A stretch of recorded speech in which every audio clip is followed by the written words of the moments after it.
네, 오늘 우리 열왕기하 마지막입니다. 25장 말씀을 우리 함께 펴시기를 바랍니다. 열왕기하 25장. 네. 지난주에는요, 유다의 17대 왕 넘겨주세요. 네, 17대 왕인 여호아하스, 그리고 18대 왕인 여호야김, 그리고 19대 왕인 여호야긴의 이야기를 우리가 살펴봤습니다. 이 세 왕은요, 하나님이 보시기에 아주 악한 삶을 살았던 그런 왕이었다, 그렇게 평가하고 있습니다. 그래서 이 세 왕이 통치할 때 하나님이 바벨론을 통해 유다를 치게 하는 것을 보게 되어집니다. 그래서 굉장한 고통을 받았던 그때가 바로 이 세 왕이 통치하던 때다, 그렇게 보시면 돼요. 남유다의 최고로 고통스러운 때, 그때가 이 세 왕이 통치하던 때입니다. 왜냐하면 바벨론을 끊임없이 하나님이 보내서 이 남유다를 치게 하셨던 그런 때입니다. 자, 이걸 보면서 이런 말씀을 나누었잖아요. 내 삶이 바뀌지 않으면 아무것도 바뀌는 게 없다, 그랬습니다. 이 세 왕이 똑같이 악하게 살아가니까 재앙이 똑같이 반복해서 일어나는 것을 우리가 보게 되어지는 것입니다. 내가 변해야 뭐든지 바뀌는 거지, 내가 변하지 않으면 아무것도 바뀌는 게 없습니다. 우리가 이걸 깨닫고 살아간다면 정말 지혜로운 삶을 살아갈 수 있을 거예요. 자, 이제 오늘은 남유다의 마지막 왕인 시드기야, 여기 마지막이죠. 자, 20대 왕입니다. 20대 왕이면서 이제 남유다의 마지막 왕입니다. 시드기야와 그리고 남유다의 멸망을 오늘 함께 살펴보도록 하겠습니다. 자, 이제 오늘을 끝으로 열왕기 하는 끝납니다. 이제 마지막으로 우리에게 주시는 메시지가 뭔지 우리 함께 말씀을 살펴보도록 합니다. 자, 먼저 24장 18절부터 우리 20절까지 말씀을 우리 한번 읽어보겠습니다. 24장 18절부터 20절 말씀, 자, 한번 읽습니다. 시작. 시드기야가 왕이 될 때 나이가 21세라. 예루살렘에서 11년간 다스리니라. 그의 어머니의 이름은 하무달이요 림나인 에레미야의 딸이더라. 그가 여호야김의 모든 행위를 따라 여호와 보시기에 악을 행한지라. 여호와께서 예루살렘과 유다를 진노하심이 그들을 그 앞에서 쫓아내실 때까지 이르렀더라. 시드기야가 바벨론 왕을 배반하니라. 아멘. 자, 시드기야가 왕이 될 때 나이가 몇 살입니까? 21살. 몇 년간 다스립니까? 11년간 다스립니다. 자, 그러면 11년 동안 이 사람의 행실이 어땠을까요? 자, 위에 나오는 세 왕과 똑같았다고 지금 말씀하고 있죠. 자, 19절이죠. 19절을 보면 그가 여호야김의 모든 행위를 따라 여호와 보시기에 악을 행한지라 그랬습니다. 자, 이러니 뭐가 달라지겠어요? 내 왕이 전부 똑같이 하나님 보시기에 악하게 살아가는 거예요. 그러니 달라질 수가 없는 것입니다. 누가 한 사람이라도 다르게 살아야 나라가 바뀌고 뭐든지 달라질 텐데 그렇지 않으니까 똑같은 것을 보게 되어집니다. 그래서 하나님이 하나도 바뀌지 않으니까 드디어 참다가 이제 유다를 멸망케 하시는 것을 우리가 이제 보게 되는 것입니다. 자, 그러면 어떻게 멸망케 하시는가? 자, 20절을 보세요. 20절에 보면 시드기야가 바벨론 왕을 배반하니라 그랬습니다. 시드기야가요 9년간 이 바벨론을 섬기다가 헷가닥해가지고 또 배반을 하게 되어지죠. 그러자 이제 시드기야를 치기 위하여, 배반한 시드기야에게 보복하기 위하여 바벨론 왕 느부갓네살이 쳐들어오는 것을 보게 되어집니다. 자, 25장 1절부터 우리 3절 말씀 한번 읽어봅니다. 시작. 시드기야 제9년 열째 달 10일에 바벨론의 왕 느부갓네살이 그의 모든 군대를 거느리고 예루살렘을 치러 올라와서 그 성에 대하여 진을 치고 주위에 토성을 쌓음에 그 성이 시드기야 왕 제11년까지 포위되었더라. 그의 넷째 달 9일에 성중에 극인이 심하여 그 땅 백성의 양식이 떨어졌더라. 자, 여기 보면 시드기야 9년에 느부갓네살이 쳐들어오죠. 쳐들어와서 성을 둘러싸고 성을 점령하기 위해서 토성을 쌓는 것을 보게 되어집니다. 자, 여기 보세요. 지도를 보면 여기 바벨론에서 쭉 이렇게 와가지고 남유다의 수도인 예루살렘 성을 포위했다 이 말입니다. 자, 이렇게 예루살렘 성을 포위하고 있는데요, 이 남유다는 힘이 없기 때문에 뭐 어떻게 싸울 수 있는 방법도 없어요. 싸워봤자 이길 수 있는 힘이 없습니다. 그래서 그냥 버티는 거죠. 그런데 이렇게 버티면 어떤 문제가 생기냐? 성으로 먹을 것을 들여올 수가 없습니다. 그러니까 먹고 사는 문제가 굉장히 심각해지는 거예요. 마치 말하자면 뭐 집에 문을 딱 닫아 놓은 거와 똑같아요. 그러니 뭐 먹을 거를 사러 갔다 올 수 있겠습니까? 나갈 수 있겠습니까? 그 나가면 바로 바벨론 군대가 포위하고 있기 때문에 뭐 나가거나 들어오거나 할 수가 없는 거죠. 그래서 3절에 보면 시드기야 통치제 11년에 기근이 심하게 왔고 먹을 게 다 떨어져서 이제 힘이 줄였다, 그렇게 말씀하고 있는 거죠. 그러니까 한 1년 6개월 정도를 간신히 버텼는데 이제 아예 먹을 게 없는 거예요. 그래서 예레미야 애가를 보면 예루살렘의 여인들이 음식 쓰레기를 뒤져가지고 먹고 자녀들에게 주고, 심지어 이제 하도 먹을 게 없으니까 자기 자녀를 잡아먹는 그런 끔찍한 일들조차 일어나는 것을 보게 되어집니다. 이런데도 하나님을 찾지 않아요. 하나님께 돌아오지 않습니다. 그러자 드디어 바벨론의 군대가요 성을 뚫고 이제 들어옵니다. 그래서 시드기야부터 신하 군인들 할 것 없이 다 도망을 치게 되어지죠. 1년 6개월 버티다가 이제 더 이상 버티지 못하고 다 도망가게 되어지는 겁니다. 그러자 바벨론의 군대가 시드기야를 추격해서 그를 잡았습니다. 자, 그를 잡아오자 바벨론 왕이 시드기야에게 어떻게 하는지 한번 보세요. 자, 6절과 우리 7절입니다. 자, 읽어봅니다. 시작. 그들이 왕을 사로잡아 그를 림나에 있는 바벨론 왕에게로 끌고 가매 그들이 그를 신문 아니라 그들이 시드기야의 아들들의 그의 눈앞에서 죽이고 시드기야의 두 눈을 빼고 놋사슬로 그를 결박하여 바벨론으로 끌고 갔더라. 아멘. 자, 어떻게 합니까? 시드기야를 어떻게 해요? 시드기야 앞에서 그의 아들들을 다 죽이게 하죠. 그가 보는데 죽이게 합니다. 얼마나 비참합니까? 여러분이 보는 데서 여러분의 자녀들이 죽었다고 생각해 보세요. 굉장히 정말 비참한 일이죠. 그리고 그뿐이 아닙니다. 시드기야의 두 눈을 어떻게 해요? 어떻게 해요? 뺐다 이 말이에요. 자, 눈을 다 뺐어요. 그리고 놋사슬로 결박한 후에 이렇게 바벨론으로 끌고 가게 되어지는 것입니다. 이렇게 끌려간 거예요, 시드기야가. 자, 이렇게 시드기야가 비참한 신세가 되어서 바벨론으로 끌려갔는데 이걸 보면서 우리가 나눌 말씀이 있습니다. 자, 하나님이 시드기야에 대해서 에스겔과 예레미야를 통해 예언한 말씀이 있어요. 그걸 보면서 우리가 함께 나누기를 원하는 거예요. 자, 우리 한번 볼까요? 먼저 에스겔서 12장 13절, 하나님이 에스겔을 통해서 시드기야에게 하신 예언의 말씀입니다. 자, 세 번역으로 우리 한번 읽어볼게요. 시작. 내가 그물을 쳐서 왕을 망으로 올과 그를 바벨로니아 백성의 땅 바벨론으로 끌어가겠다. 그러나 그는 거기에서 그 땅도 못 보고 죽을 것이다. 자, 여기서 이 왕 있죠, 왕. 여기 왕은 시드기야를 말하는 것입니다. 그러니까 하나님이 시드기야를 바벨론으로 끌려가게 하겠지만 그는 그 땅을 보지 못하고 어떻게 된다고요? 죽는다. 그렇게 말씀하고 있죠. 자, 이 말씀만 보면 바벨론으로 끌려가다가 죽던지 아니면 바벨론에 도착한 즉시 죽임을 당했다는 뉘앙스로 우리가 읽을 수 있겠죠. 보세요, 잘 보세요. 시드기야가 바벨론으로 끌려갈 거다.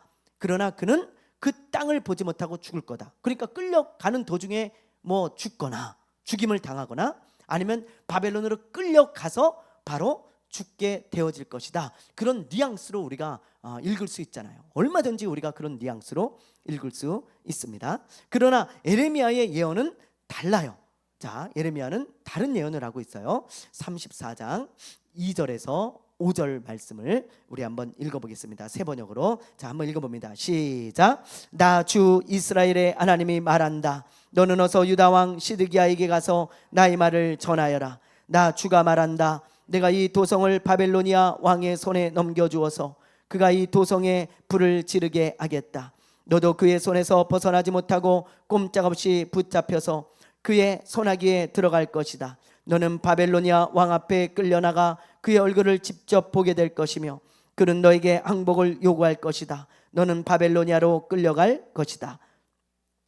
자, 4절 5절 시작. 유다 왕 시드기야야, 나 주의 약속을 들어라. 내가 너에게 말한다. 시드기야야, 너는 칼에 찔려 죽지 않고 평안히 죽을 것이다. 그리고 사람들은 내 조상 곧 너보다 먼저 살았던 선왕들의 죽음을 슬퍼하며 향불을 피웠던 것처럼 내 죽음도 슬퍼하여 향불을 피우며 슬픕니다 임금님 하면서 너를 애도하여 조가를 부를 것이다. 이것은 내가 친히 약속하는 말이다. 나 주가 하는 말이다. 자, 여기 보면 시드기야가 바벨론 왕을 보게 될 것이고, 그리고 바벨론으로 끌려가게 될 것이다. 그렇게 에레미야를 통하여 하나님이 예언의 말씀을 주셨어요. 자, 여기까지 보면 에스겔의 예언과 뭐 별다른 차이가 없잖아요. 그렇죠? 바벨론으로 끌려가게 될 것이다.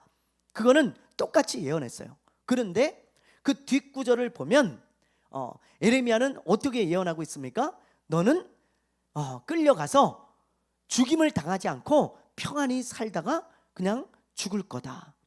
그렇게 자연사하게 될 것이라고 지금 말씀하고 있습니다. 오히려 평안히 죽지 죽임을 당하지 않는다는 거예요. 이 부분이 에스겔의 예언하고 다르잖아요. 그렇죠? 에스겔은 끌려가서 그 땅을 보지 못하고 죽을 것이다. 그렇게 말씀을 하고 있고, 예레미야는 끌려가는데 거기서 그냥 평안히 살다 죽을 거다. 그렇게 말씀하고 있는 것입니다. 자, 둘 다 참된 예언자인데, 선지자인데 어떻게 이렇게 모순되는 예언을 했을까요? 그리고 도대체 누구의 예언이 맞았을까요? 누구의 예언이 맞았을 것 같아요? 예, 오늘 말씀에 보면 두 예언이 다 맞는 것을 보게 되어집니다. 자, 예레미야는 시드기야가 바벨론으로 끌려가서 평안히 죽는다고 했는데 그 예언의 말씀대로 시드기야는요, 바벨론에 끌려가서 죽을 때까지 감옥에 있다가 그냥 죽었습니다. 그렇게 나와요, 성경에. 그러니까 예레미야의 예언이 이루어진 것이죠. 끌려가서 그냥 감옥에서 살다가 평생 살다 죽었으니까 죽임을 당하지 않은 거예요. 자, 그렇다면 에스겔의 예언은 어떻게 이루어졌을까요? 어떻게 해요? 하나님이 기가 막히게 이루시잖아요. 어떻게 이루십니까? 에스겔은 바벨론의 땅을 보지 못하고 죽을 거라 그랬잖아요. 그런데 어떻게 이루어져요? 그게 맞아요. 시드기야의 눈이 뽑혔잖아요. 눈이 뽑혀서 바벨론으로 끌려갔지만 그 땅을 보지 못하고 죽었습니다. 그러니까 이 말씀은 암살 당할 거라는, 아니면 죽임을 당할 거라는 뉘앙스로 우리가 볼 수 있겠지만 그렇지 않아요. 그게 아니고 눈이 뽑혀서 단순히 그 땅을 보지 못하고 죽게 될 것이다. 그렇게 예언한 것입니다. 그러니까 예레미야의 예언과 에스겔의 예언이 정확하게 다 이루어지는 것을 보게 되어집니다. 여러분, 얼마나 놀랍습니까? 정말 놀랍지 않습니까? 저는 이걸 보다가 깨달은 게 있어요. 그게 뭐냐? 하나님은 우리가 상상할 수 없는 방법, 놀라운 방법으로 하나님의 말씀을 이루어 가신다는 거예요. 누가 이런 방법으로 예언이 이루어질지 누가 알았겠어요? 그 땅으로 끌려갈 때 그 땅을 보지 못할 것이다. 누구나 이 말씀을 보면서 죽임을 당할 것으로 생각했지만 시드기야의 눈이 빠진 채로 갈 거라고 아무도 상상하지 못했을 거예요. 그런데 하나님의 말씀은 하나님이 놀라운 방법으로, 인간이 생각할 수 없는 방법으로 이렇게 이루어가는 것을 보게 되어집니다. 하나님은 언제나 이렇게 사람이 상상할 수 없는 방법으로 말씀을 이루시는 분이세요. 자, 이스라엘 백성들이 이집트를 탈출했을 때 큰 위기가 찾아오죠. 앞에는 홍해고 뒤에는 이집트 군대가 몰려오고 있습니다. 진퇴양난입니다. 모세, 앞은 막다른 곳이고요, 홍해입니다. 뒤는 애굽의 추격이 있어요. 그때 여러분, 주님이 어떻게 일하셨나요? 인간의 생각으로는 상상할 수 없는 방법으로 일하시잖아요. 인간의 정말 생각으로는 꿈에도 생각해보지도 못한 그런 방법, 기가 막힌 방법으로 이들을 이끌어가는 것을 보게 되어집니다. 어떻게 하십니까? 자, 이렇게 홍해를 가르셔서 마른 땅을 밟고 이스라엘 백성들이 건너가게 하셨어요. 여러분, 이런 방법을 사람이 생각해낼 수 있겠어요? 상상할 수 있겠어요? 없잖아요. 하나님은 이처럼 인간이 상상할 수 없는 방법, 생각할 수 없는 방법을 통해 일하시고 역사하시는 분입니다. 여호수아가 여리고성을 점령할 때도 마찬가지잖아요. 그렇죠? 자, 이게 고고학자들이 밝혀낸 여리고성입니다. 고대에 이중으로 이렇게 쌓여져 있어요. 그래서 아주 견고한 성의 대명사가 바로 여리고성입니다. 난공불락의 요새죠. 그래서 이 여리고성 사람들은요 굉장히 교만했다 그래요. 아무도 우리를 침공할 수 없다, 우리 성을 무너뜨릴 수 없다, 이중으로 쌓아져 있기 때문이죠. 자, 그런데 이런 성을 점령할 때 하나님이 뭐라고 하십니까? 인간의 상상, 인간의 생각은 어땠습니까? 아까 말한 대로 바벨론 왕처럼 뭐 토성을 쌓든지 아니면 성을 공략할 수 있는 전술과 전략을 짜가지고 아마 공략을 해야 무너뜨린다고 생각할 거예요. 그러나 하나님의 방법은 뭐예요? 사람이 생각할 수 없는 방법이에요. 하루에 한 바퀴씩 6일 동안 이 여리고성을 돌아라. 그리고 7일째 되는 날은 7바퀴를 돌고 외쳐라. 그러면 여리고성이 무너질 것이다. 이게 말이 되냐고요. 아마 이스라엘 백성들은요 이 여호수아 선생님한테 아마 반감을 가지고 이렇게 얘기했을지 몰라요. 아니 이게 무슨 말도 안 되는 전략입니까? 아니 여기 토성을 쌓든지 아니면 성을 무너뜨려야지 무슨 성을 6일 동안 돌고 7일째 되는 날 7바퀴를 돌고 소리를 지르라고 합니까? 이게 말이 됩니까? 그렇게 이야기했을지 모르지만 그러나 그 말씀에 이스라엘 백성들이 순종했을 때 여리고성이 손도 안 댔는데 그냥 무너져 내리는 것을 보게 되어지는 것입니다. 여러분, 이처럼 하나님은 인간이 상상할 수 없는 방법으로 일하시고 역사하십니다. 저는 기도응답도 마찬가지라고 생각해요. 우리가 기도하잖아요. 그러면 하나님은 우리가 상상하지 못한 방법으로 일하십니다. 조지 밀러 목사님이 기도응답을 받은 것을 보면 우리가 그것을 잘 알 수 있죠. 고아들에게 먹일 게 없어가지고 기도할 때 어떤 일이 일어납니까? 누가 문을 두드리는 거예요. 문을 똑똑똑똑 계십니까? 목사님 계십니까? 누구십니까? 나가보니까 아니 마차가 앞에 서 있어요. 아니 어떻게 무슨 일입니까? 아니 길을 가다가 갑자기 마차가 이 고아원 앞에 고장이 나서 멈춰섰습니다. 근데 음식과 우유를 잔뜩 싣고 가고 있었는데 이게 고장나서 갈 수가 없으니 이 고아원에 그냥 드리겠습니다. 그래가지고 먹은 적도 있고요. 또 어떤 공장에서 잔치를 하려고 그냥 음식을 많이 준비했는데 그 공장에 불이 나가지고 이 많은 음식을 어떡합니까? 저 조지 밀러가 운영하는 고아원에 갖다 줘라. 그래가지고 그 음식을 다 싣고 온 적도 있고 그래요. 그러니까 먹을 게 없는데 하나님은요 인간이 상상할 수 없는 방법으로 항상 공급해 주시고 채워주셨음을 이 조지 밀러 목사님이 고백하고 있습니다. 그러므로 이 하나님의 말씀 또 우리가 기도하는 모든 것들 하나님은요 우리가 상상할 수 없는 방법으로 이루시고 응답하는 분이라는 걸 알아야 돼요. 여러분, 그러므로 하나님의 이런 놀라운 방법으로 일하심을 믿고 상상할 수 없는 방법으로 하나님께서 일하신다는 것을 믿고 여러분 기도하시기를 바랍니다. 그럴 때 저와 여러분에게 응답이 우리가 생각하지 않은 상상할 수도 없는 그런 방법으로 응답해 주실 거예요. 그런 응답을 항상 경험하게 되시기를 주님의 이름으로 축원합니다. 축원합니다. 아멘. 자, 남유다의 멸망을 보겠습니다. 자, 이제 남유다가 완전히 멸망하고 이스라엘 백성들이 포로로 끌려가는 것을 보게 되어집니다. 자, 8절에서 우리 12절까지 말씀 우리 한번 볼게요. 8절에서 12절. 바벨론 왕 느부갓네살의 19째 해 5월 7일에 바벨론 왕의 신복 시위대장 느부사라단이 예루살렘에 이르러 여호와의 성전과 왕궁을 불사르고 예루살렘의 모든 집을 귀인의 집까지 불살랐으며 시위대장에게 속한 갈대아 온 군대가 예루살렘 주위의 성벽을 헐었으며 성중에 남아있는 백성과 바벨론 왕에게 항복한 자들과 무리 중 남은 자는 시위대장 느부사라단이 모두 사로잡아 가고 시위대장이 그 땅에 비천한 자를 남겨두어 포도원을 다스리는 자와 농부가 되게 하였더라. 아멘. 자, 여기 보면 바벨론 왕의 신하인 느부사라단이 예루살렘 성전을 불사르고 파괴하는 것을 보게 되어집니다. 자, 이렇게 예루살렘 성전이 다 불타고 예루살렘 시내가 곳곳에 불이 타고 파괴가 되는 것을 보게 되어집니다. 이것은 전쟁에서 승리했다는 것을 의미하는 것이죠.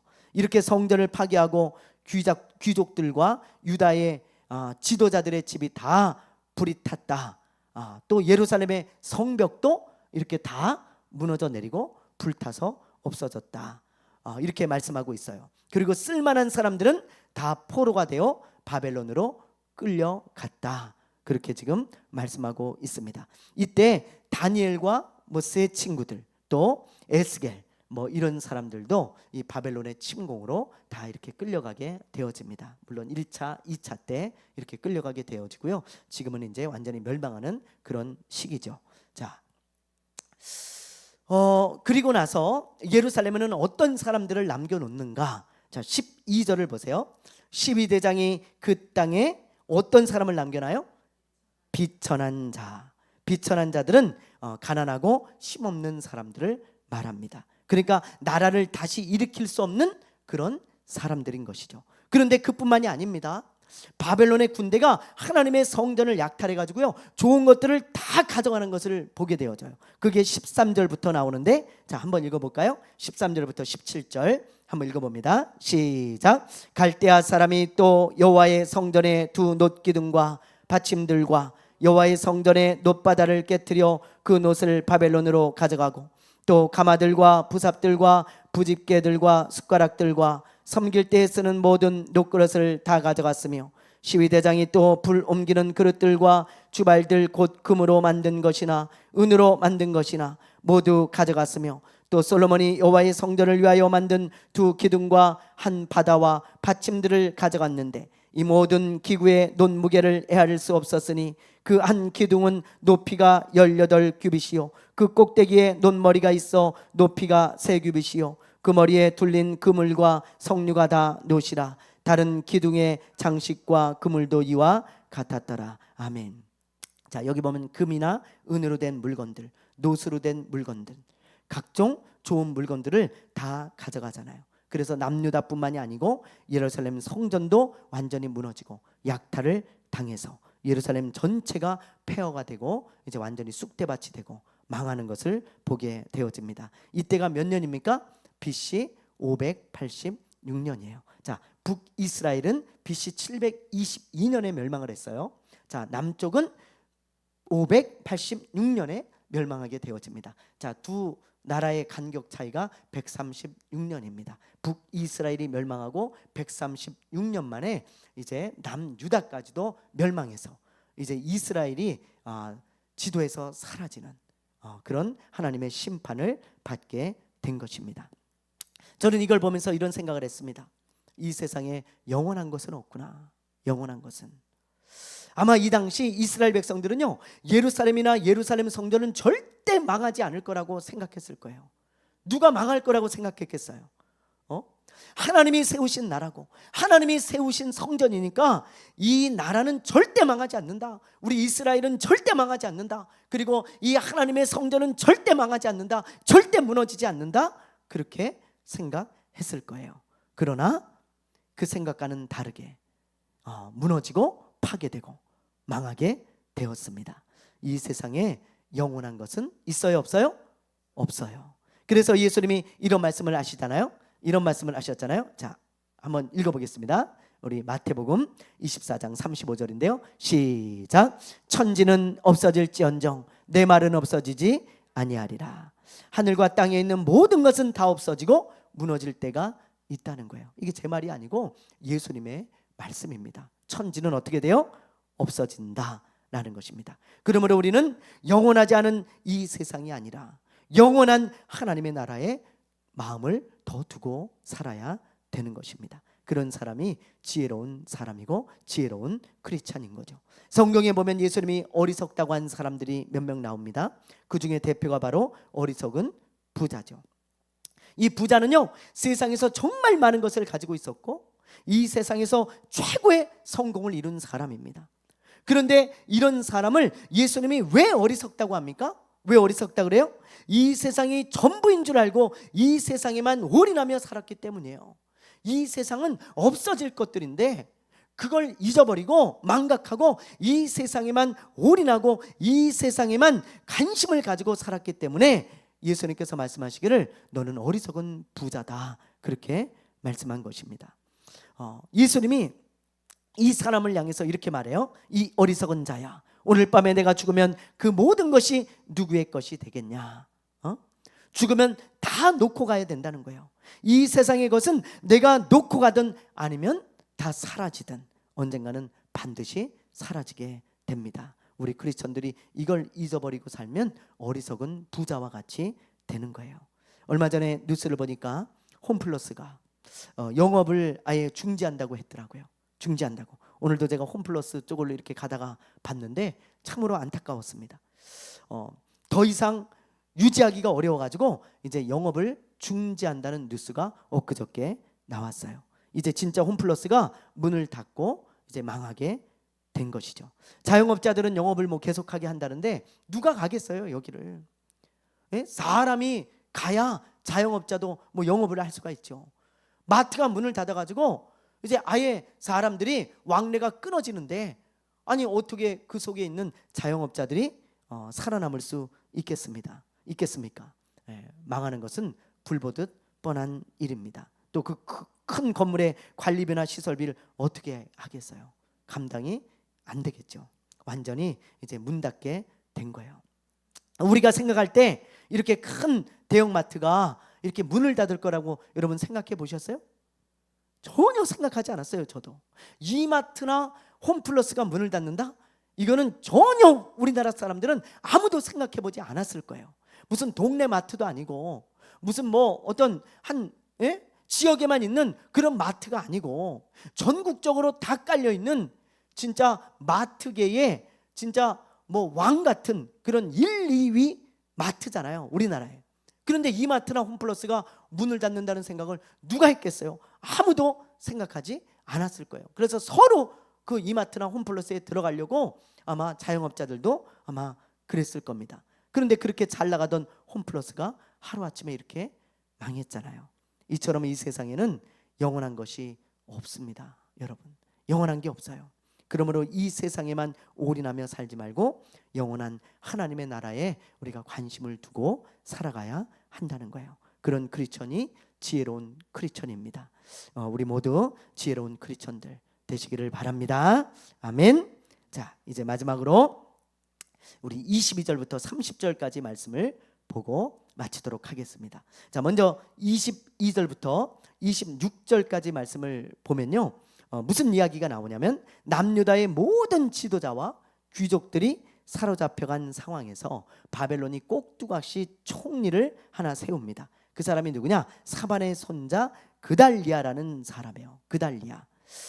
이 사람이 좀 오래 했었으면 좋았을 텐데 오래 하지 못하고 2개월 만에 암살을 당합니다. 만약에 이 사람이 좀 오래 했다면 그래도 나라가 좀 안정이 됐을 거예요. 그런데 2개월 만에 암살을 당하고 말아요. 그래서 나라가 더 혼돈에 빠지게 됩니다. 이렇게 남유다는 점점 더 혼돈에 빠지고 희망이 사라져가고 있었어요.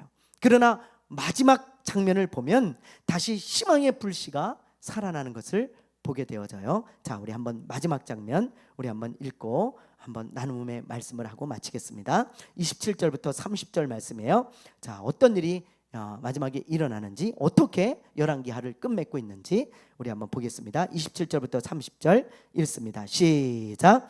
유다의 왕 여호야긴이 사로잡혀 간지 37년 곧 바벨론의 왕 에월 무로닥이 즉위한 원년 12월 그달 27일에 유다의 왕 여호야긴을 옥에서 내놓아 그 머리를 들게 하고 그에게 좋게 말하고 그의 지위를 바벨론에 그와 함께 있는 모든 왕의 지위보다 높이고 그 죄수의 의복을 벗게 하고 그의 일평생에 항상 왕의 앞에서 양식을 먹게 하였고 그가 쓸 것은 날마다 왕에게서 받는 양이 있어서 종신토록 끊이지 아니하였더라. 아멘. 자, 여기 보면 18살에 잡혀가서 무려 37년 동안 감옥에 있던 누가 석방이 되어져요? 누가? 여호야긴 왕이 석방이 되어집니다. 18살에 바벨론의 왕 느부갓네살이 잡아갔어요. 예? 우리 지난주에 봤잖아요. 그래서 감옥에 갇히게 되거든요. 18살에. 그런데 무려 37년 만에 감옥에서 나오게 되어집니다. 이때 나이가 55세예요. 18살에 들어가서 55세가 되어서 나온 거죠. 자, 그러면 왜 석방이 되었는가? 지금 여기 보면 왕이 바뀌었잖아요. 27절을 보세요. 유다의 왕 여호야긴이 사로잡혀 간 지 37년 곧 바벨론 왕 에월 무로닥이 즉위한 원년 1년째 되는 해에 이 여호야긴 왕을 석방시킵니다. 자, 왕이 바뀌었다는 걸 알 수 있어요. 그 전에 왕은 누구예요? 느부갓네살이죠.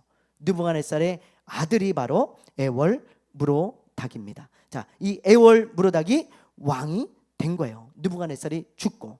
그러자 어찌된 일인지 이 에월 무로닥이 감옥에 있던 여호야긴 왕을 석방하고 죄수의 옷을 벗기고 좋은 옷을 입혀주고 지위도 회복시켜주고 엄청 잘해주는 거예요. 그래서 여호야긴 왕이 노년에 평안히 살다 죽었습니다.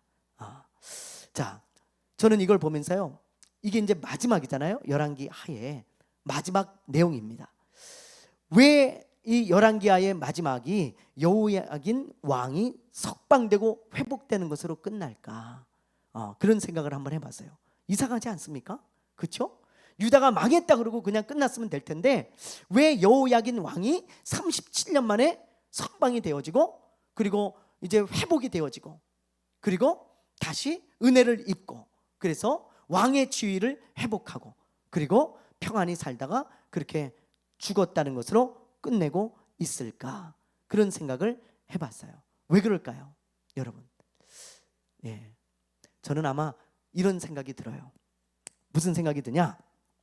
비록 남유다가 망했지만 하나님이 여호야긴 왕을 다시 회복시켜 주신 것처럼 이스라엘도 다시 회복시켜 줄 것이다. 이 여호야긴이 이스라엘을 상징하는 것이라고 저는 생각되어져요. 그러니까 이스라엘이 완전히 망했잖아요. 그러나 이 여호야긴 왕이 37년 만에 이렇게 회복이 된 것처럼 다시 일어나고 다시 세움을 입은 것처럼 이스라엘도 다시 회복되게 될 것이다. 하나님은 결코 이스라엘을 버린 게 아니다. 다시 은혜를 베풀어 주실 것이다. 아마 그런 메시지를 주고 있는 게 아닌가 그런 생각이 들었습니다. 우리 크리스천들도 마찬가지입니다. 우리가 살다 보면요, 이렇게 남유다가 멸망해서 절망에 빠져 있던 것처럼 이 사람들이 우리도 그럴 때가 있어요. 어려움을 당할 때도 있고 때때로 망한 것 같은 때도 있고요. 다시 일어날 것 같지 않은 그런 절망에 빠질 때도 우리 크리스천들이 있잖아요. 낙심이 될 때도 있고요. 그러나 그럴지라도 우리에게는 희망이 있습니다. 왜요? 하나님은 우리를 아예 버리지 않고 여전히 우리의 손을 붙들고 계시기 때문이에요. 그래서 하나님의 자녀들은 어떤 상황에서도 항상 희망이 있다는 것을 여러분들이 잊으면 안 되는 것입니다. 예수님의 제자들이 갈릴리 호수를 건너갈 때 큰 풍랑이 일어나죠. 엄청난 풍랑이 일어납니다. 그래서 죽을 것 같은 거예요. 그러자 예수님께서 그들을 도와주시려고 바다 위를 걸어서 오시는데, 이렇게 멋있죠. 이렇게 바다 위를 걸어서 오시는데 베드로가 예수님을 보면서 이런 말을 합니다. 예수님, 만약에 진짜 예수님이라면 저를 바다 위로 걸어서 예수님께 오라고 말씀해 주십시오. 그럼 제가 바다 위를 걸어서 예수님께 가게 될 것입니다. 참 믿음도 좋아요. 그렇죠? 바다 위를 걸어서 예수님께 오게 해달라는 거예요. 그러자 예수님이 그래 베드로야, 나에게 와라, 그렇게 말씀하시죠. 그래서 베드로가 조심스럽게 발을 바다에 딱 대보니까 진짜 물에 빠지질 않는 거예요. 그래서 한 걸음씩 한 걸음씩 가는데 갑자기 바람이 불어서 파도가 치니까 깜짝 놀래가지고 무서워서 어떻게 돼요? 물에 빠지게 되어지죠. 그러자 예수님이 어떻게 하십니까? 그 즉시 손을 내밀어 이렇게 건져 주십니다. 야, 이 그림 누가 그렸는지 정말 잘 그렸어요. 즉시 예수님께서 손을 내밀어서 이렇게 건져 주시는 것을 보게 되어집니다. 그렇다면 베드로만 그럴까요? 아니잖아요. 주님은 하나님의 자녀들이 고난을 당할 때, 어려움을 당할 때, 정말 하나님이 버리신 것 같을 때, 그럴 때도 절대 버리지 않고 항상 우리의 손을 꼭 붙들고 계신 분입니다. 이 남유다를 봐도 그걸 알 수 있잖아요. 여호야긴 왕이 회복된 것처럼 이제 이스라엘도 다시 회복되어진다는 것을 보여주시면서 하나님이 손을 놓지 않았다라는 것을 말씀해 주고 있는 거죠. 그것처럼 우리도 항상 어떤 상황에서도 하나님이 우리의 손을 놓지 않고 있다는 것을 우리가 절대로 잊으면 안 됩니다. 우리가 이걸 믿는다면 어떤 상황에서도 희망을 가질 수 있을 거예요. 실제로 이런 일이 있었다고 합니다. 어떤 학생 2명이 바다에서 놀다가 파도에 밀려가지고 저 먼 바다로 밀려가게 된 거예요. 그냥 있으면 둘 다 죽습니다. 얼마나 버틸 수 있겠어요? 바다 한가운데 여러분이 빠졌다면 얼마나 버틸 수 있겠어요? 얼마 못 버티죠. 이 친구들이 아무리 수영을 잘하는 친구들이라고 해도 1-2시간 정도밖에 못 버팁니다. 그래서 이렇게 죽게 되었는데 그 중에 한 명이 소리치며 이런 기도를 했다고 해요. 하나님 살려주십시오. 하나님 우리를 버리지 말아 주십시오. 우리를 붙잡아 주십시오. 도와주십시오. 그렇게 간절히 기도했다고 합니다. 마지막으로 죽기 전에 기도한 거죠. 그러자 어떤 일이 일어났는지 아세요? 저쪽에서 실제 있었던 일이에요. 어떤 배가 지나가다가 이 학생들이 소리치는 것을 들었어요. 이게 잘 안 들릴 텐데 파도 소리, 바람 소리 때문에 저 멀리 있는 학생들의 소리가 갑자기 들린 거예요. 그래서 어떤 사람의 소리가 들리지 않았냐? 아니 무슨 소리가 들렸다고 합니까 선장님? 아니다, 누가 살려달라고 하는 소리가 들린 것 같다. 그래가지고요 이 사람들이 둘러보니까 진짜 학생 2명이 빠져 있는 거예요. 그렇게 급히 배를 돌려서 이 학생들 쪽으로 갔어요. 그래서 이 학생들이 죽기 직전에 구조를 했거든요. 근데 놀랍게도 그 배의 이름이 뭔지 아세요? 여러분 여기 보세요. 뭐예요? 아멘호입니다. 아멘호. 이 배의 이름이 아멘호였어요. 이 친구들이 기도하자 아멘호가 와가지고 이 친구들을 건져줬다 이 말입니다. 너무 놀랍죠. 그래서 이게 세계 뉴스에 나오고 토픽으로 나오고 그랬습니다. 이처럼 하나님은 낙심되고 절망이 되는 상황에서 우리를 절대로 버리지 않고 우리를 붙들고 도와주십니다. 그러므로 우리는 항상 희망을 가져야 돼요.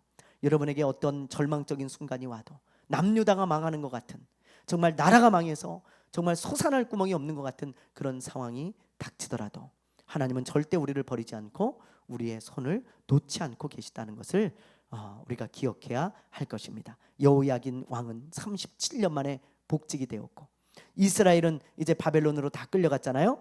몇 년 만에 돌아올까요? 70년 만에 돌아오게 되어집니다. 우리가 이제 그것을 다음 주 우리 에스라를 이제 공부하면서 보게 될 거예요. 이제 열왕기하는 이것으로 마칩니다. 다음 주부터는 에스라를 공부하도록 하겠습니다. 오늘 주신 말씀을 생각하면서 우리 잠시 기도했으면 좋겠습니다. 자, 우리에게 주신 말씀, 하나님은 상상할 수 없는 방법으로 우리의 기도를 이루어 주십니다. 그걸 믿고 여러분 기도하세요. 여러분이 생각하지 않은 방법으로 하나님은 응답해 주실 거예요. 또 유한한 이 세상보다 영원한 하나님의 나라에 더 마음을 두고 살아야 됩니다. 남유다가 망하지 않을 것 같았지만, 영원할 것 같았지만 멸망하고 말았어요. 이 세상의 것은 영원한 것이 없습니다. 하나님의 나라를 더 바라보고 더 마음을 두고 살아야 합니다.